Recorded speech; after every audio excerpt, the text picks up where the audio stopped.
Great. Okay. So let's move on to another prelude, which is in B flat major. Oh my God, why do I want to play in B flat major, right? Well, this prelude actually caught my attention recently as it demonstrates so well the connection between changing affects, but at the same time having a wonderful flow, and that it doesn't sound choppy or random. All these little segments are they change are changing in affect, and they gradually change from kind of gentle to more brilliant. Okay, so I'll try to demonstrate that.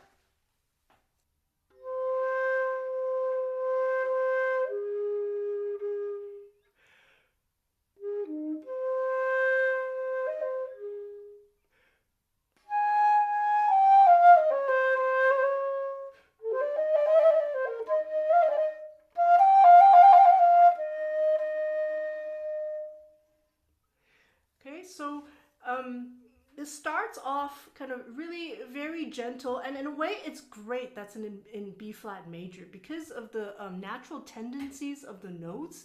You know, the F is very elusive, B flat is also very transparent, so it kind of naturally just starts in a very gentle, tender, elusive way. Yeah?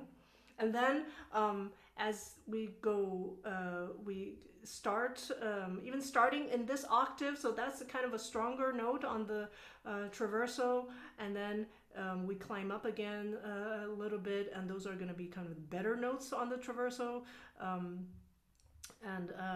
Yeah, so you feel this progression from gentle to brilliant, yeah, and literally segment by segment it gets more and more exciting. Okay, and another reason why is because we have these concentration of trills, and again those little notes, and this turn here that lead forward. So kind of rhythmically speaking, it's really a built-in accelerando. Okay, so as you're playing, again, think motion and not in notes. Okay. Diminuendo at the end of the slurs. Again, here is a great example of that, how that can be effective.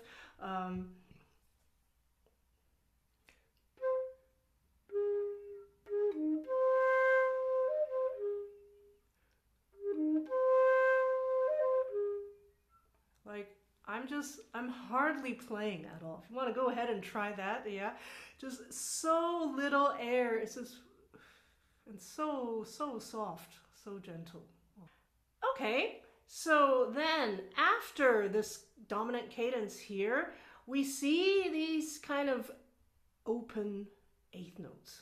Yeah, so this is kind of surprising because we didn't have, it's like we had all these notes in the beginning here, and then all of a sudden they are very just simply eighth notes, right?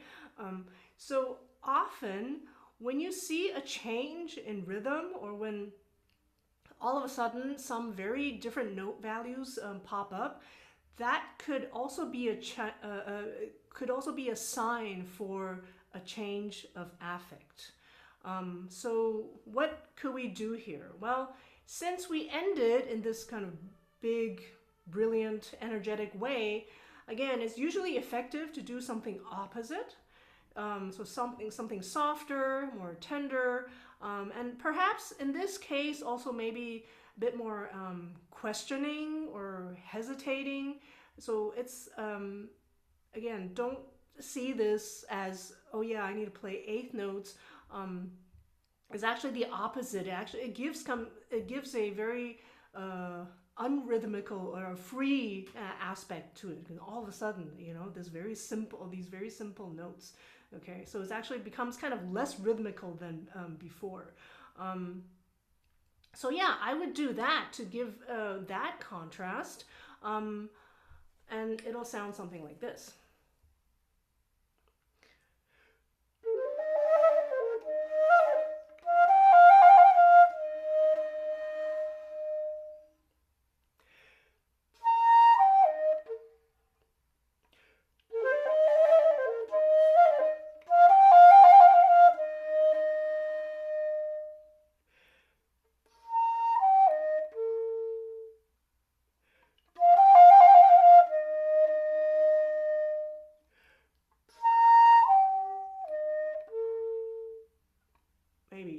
I just play them in a couple different ways. The first time, again, I had a bubble in my mouth.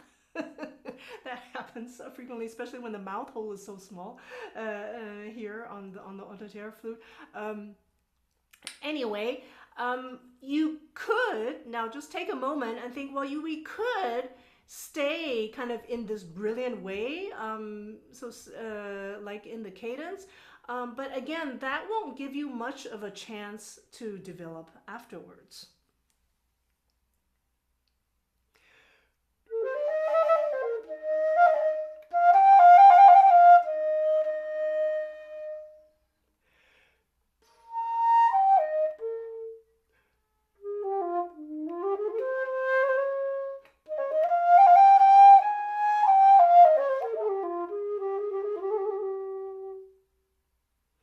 Now, if I would just stay in the mode.